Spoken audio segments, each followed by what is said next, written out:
Hello everybody, and welcome back to the channel. We appreciate you joining us here today. Well, got another video for you here today, and this one is by request. Had some female shooters that have actually asked me to do this video, along with some shooters at the range.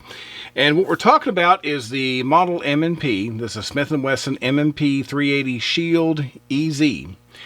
And the reason that they want to cover it is because supposedly they've designed this firearm to be easier to rack and easy to load, to make it easier for people with not so good a hand strength to manipulate the weapon.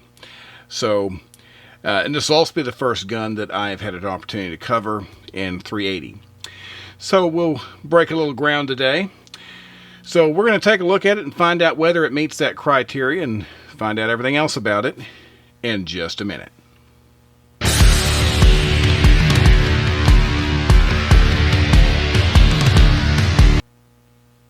All right, once again, welcome back. We appreciate you joining us.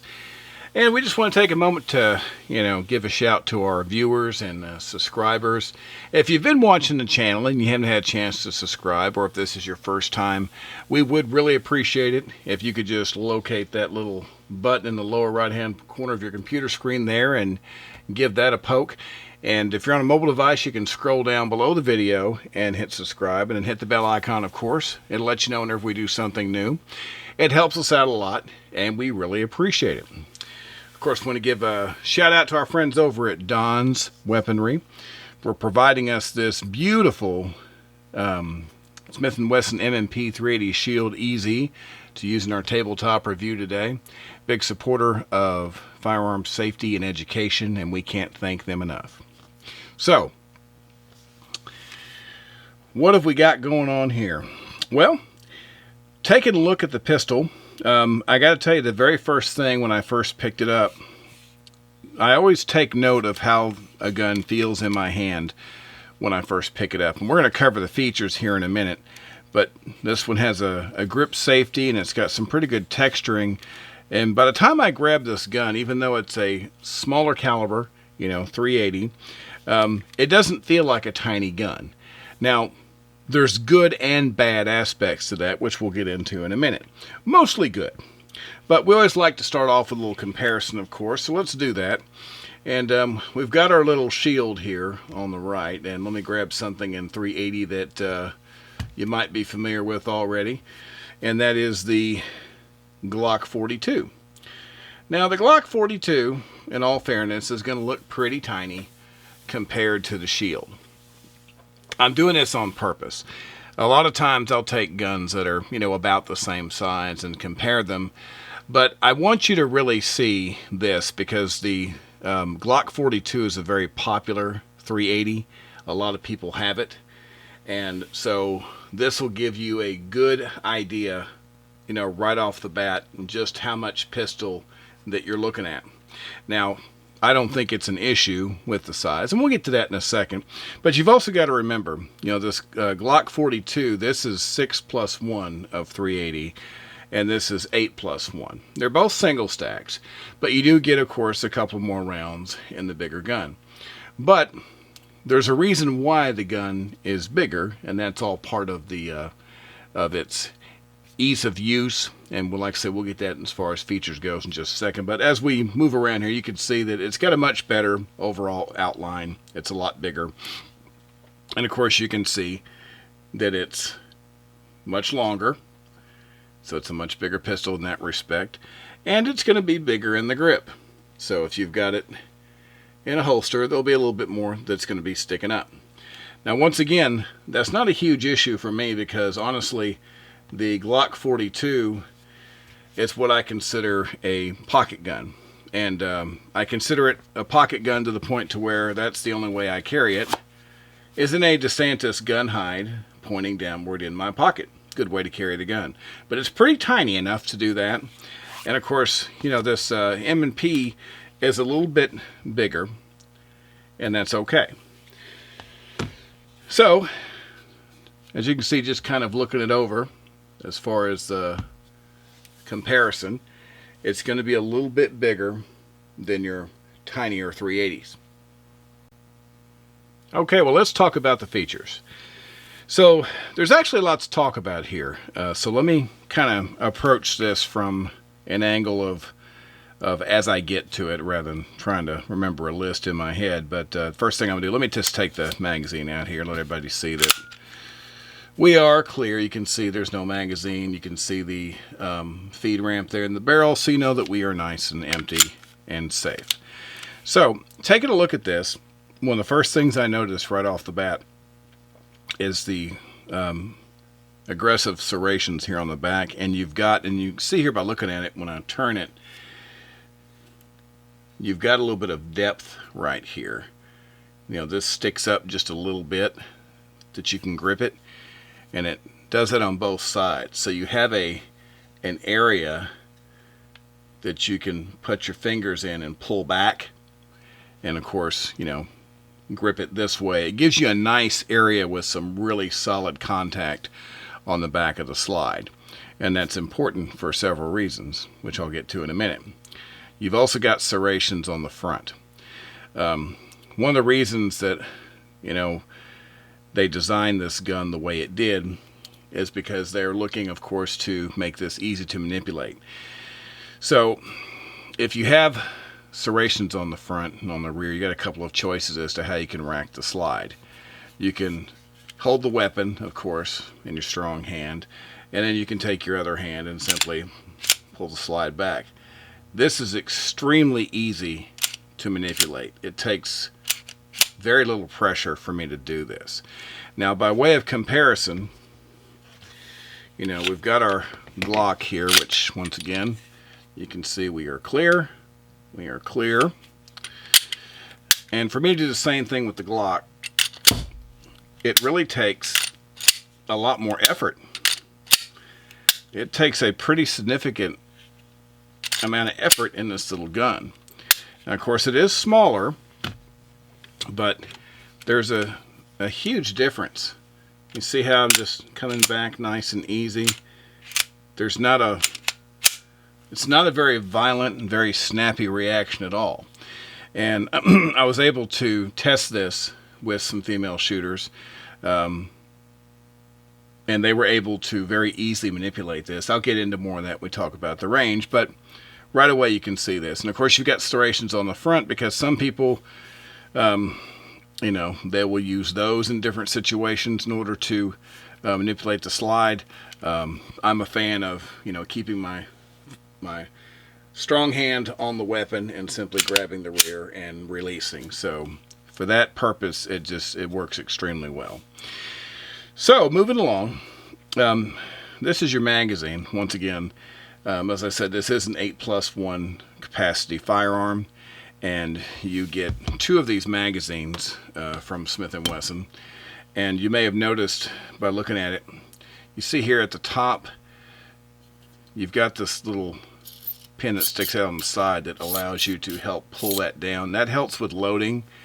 You can grab it like this and take the tension off of it as you load the rounds. I've got some other magazines like this, mainly in 22s. I have a lot of SIG 1911 style 22s, and they all use these type of magazines here. And you can see they have a little, you know, piece that you can pull on to relieve the pressure when you're loading those rounds. So it's a method of operation that works pretty good. But once again, you get 2 of those. So looking here, as you can see, you've got your accessory rail here on the bottom.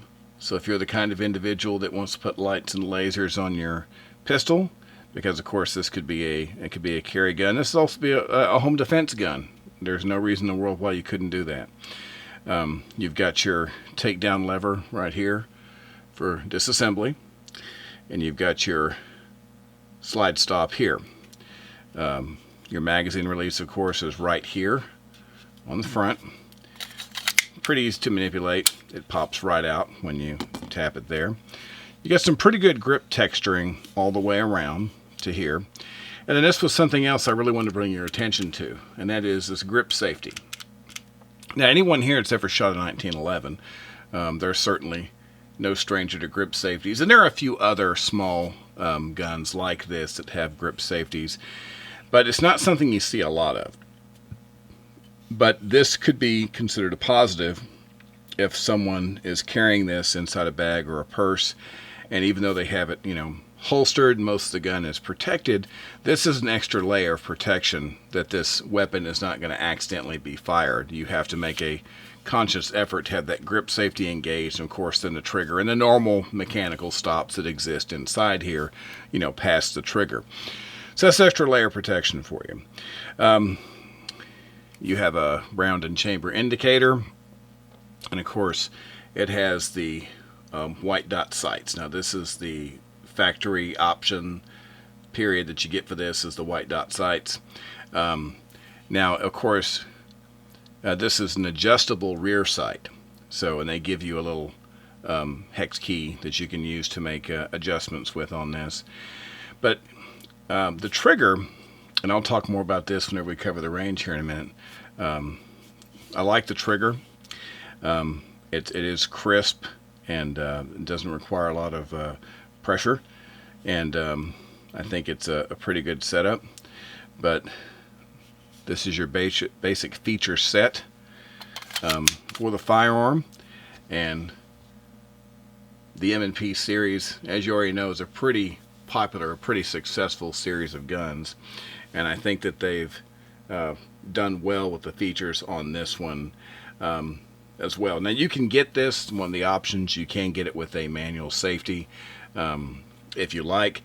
For me, we have more than enough safety features on here. For the purposes of this, I chose to go without it. Alright, well of course we're always going to cover your basic cleaning and maintenance procedure, and this is no different. So as we take a look at it here, of course we're always going to start with safety first. We're going to drop our magazine, get that out of the way, and when you look, you can see that we are clear. There's no magazine. You can see the reflection off of the feed ramp barrel. We are as empty as we can be. So we're going to take our firearm here, and you can see this area here with the hump. We're going to be pulling that back to where this lever rotates. So basically you're just going to bring this on back until it's right there. So whenever you start moving the lever, it's got somewhere to go until the lever is straight up and down like that. And then you simply are going to take the whole thing and slide it right off the pistol. And once you slide it off, of course you've got your rod and your spring here that just come right off. And of course your barrel comes right out. So it's a pretty simple procedure to break that one down. I always tell people that when you have it apart, it's a really good idea on these pistols that you locate these little guides here on the frame where the slide is going to be going back and forth. Locate these on both sides, and then just put a little bit of oil there. And then I always put a drop, just one drop for the internals right here, and I kind of leave that alone, because one thing you don't want is a bunch of oil just dripping down through your weapon. It's unnecessary, and it'll get on your nerves if it starts happening. So obviously we're going to reverse everything to get this back going. Just going to drop that back in there. This has a little shape. You can see it's kind of a narrow on the ends and fatter in the middle, and that matches the space on the inside here where this is going to go. It's kind of that same shape, so we're going to take this and just push it in there just like that, and then we're going to take our spring and just push it right down. There's a little space there, you can see where that lines right up, and it should stick straight up and down. It should be level just like that. And of course you're going to take the whole thing, line it back up on the marks, and you're going to come back with it all the way. And what I always do is I go ahead and I bring the slide all the way back to make sure everything is lined up, and then I come back here and bring everything back to bring the takedown lever back in place. So bring this all the way back, and then rotate your lever back up. And then, of course, you can simply function check at this point. And that's that. We got it back together. So as you can see, it's a very straightforward procedure on the M&P, just like their other models, to do your basic cleaning and maintenance.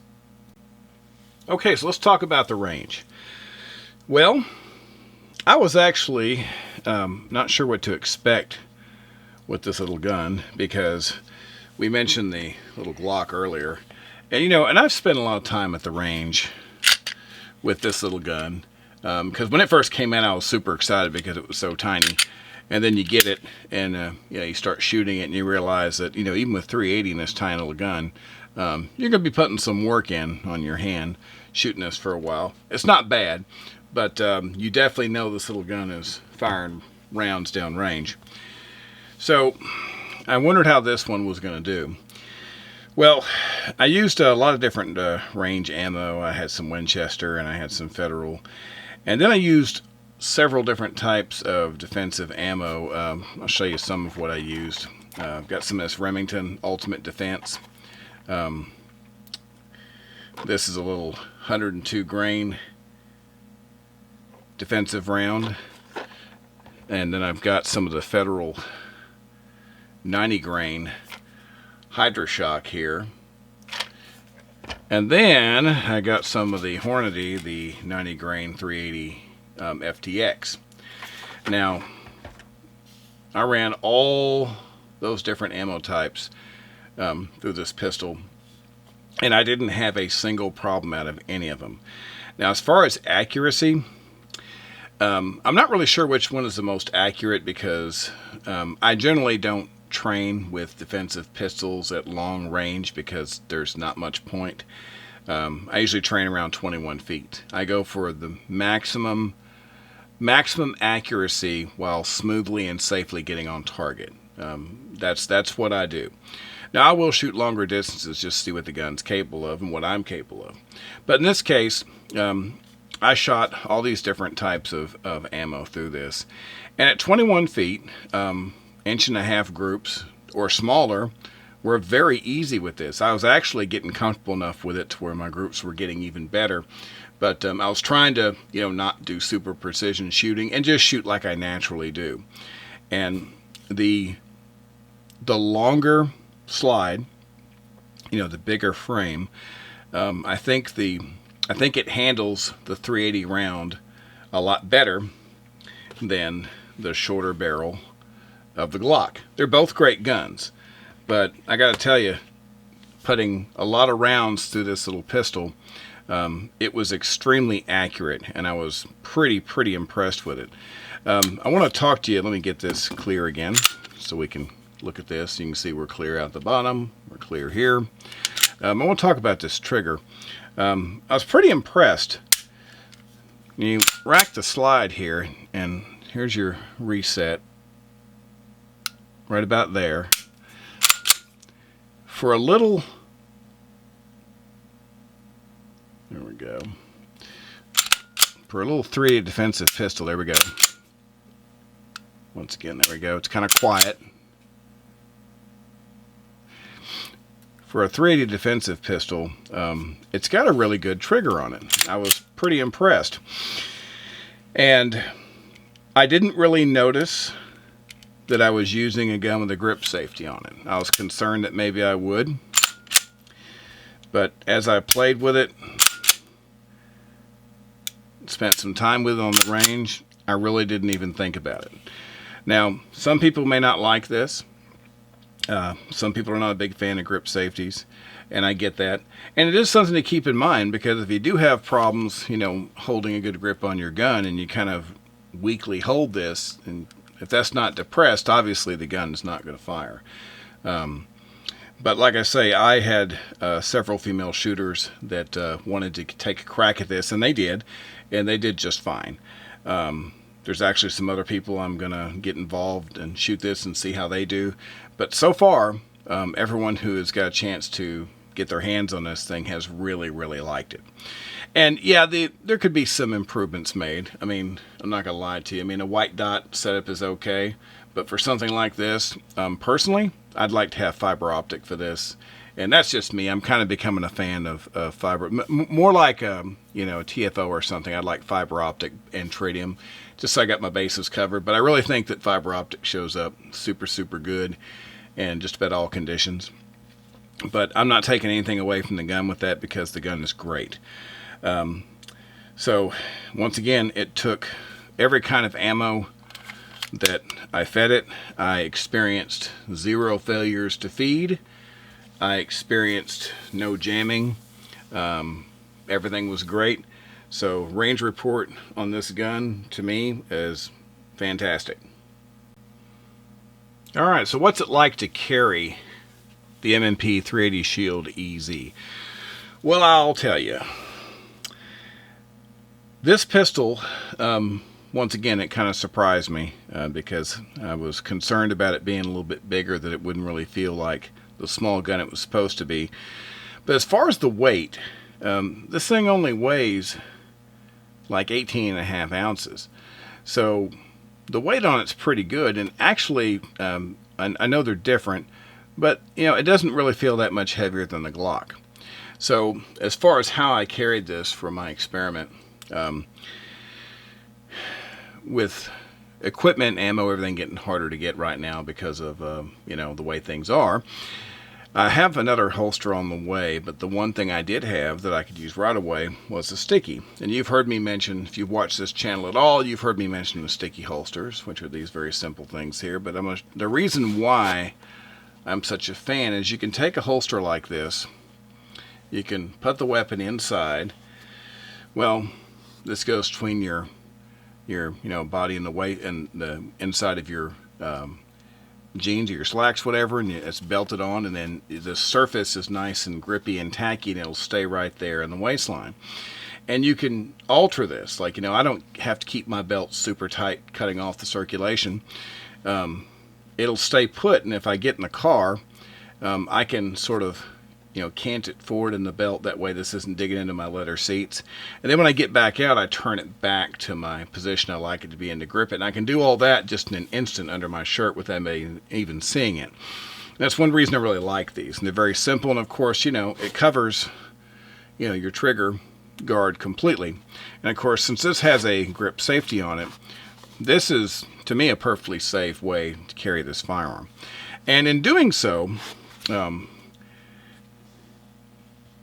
even though it seems like it's a bit larger, it didn't really feel like a larger gun in the waistband. As a matter of fact, there's a couple of points where I went to the gun shop to look at some new stuff and have a conversation. I actually forgot that I had it because somebody mentioned it, and I said, well, I need to get it. Oh, wait a minute. It's on me. I forgot that's even the one I had that day. So it was kind of funny because it was so comfortable, it just kind of blended right in with my regular clothing. I didn't even feel it. Because a lot of days I'll either pocket carry or I'll carry in the waistband. And so extremely comfortable, very light.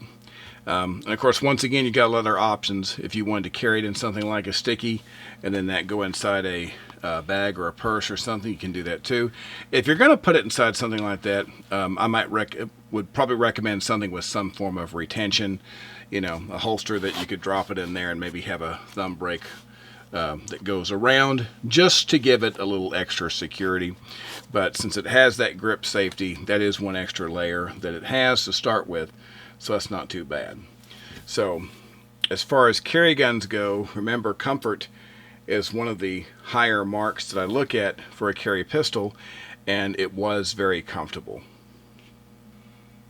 So overall impressions of the M&P 380 Shield EZ.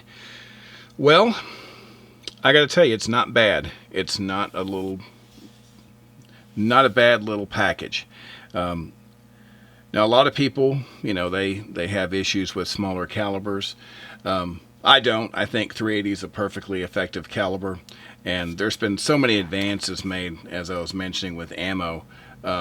These are really, really capable defensive rounds that you can get for these guns these days, and 380 is a very, very much a decent defensive caliber. Once again, this is 8+1 capacity. I know some people are really, really concerned about higher capacities. I'm not personally, but this goes back to the rule of threes that you'll always hear me discuss.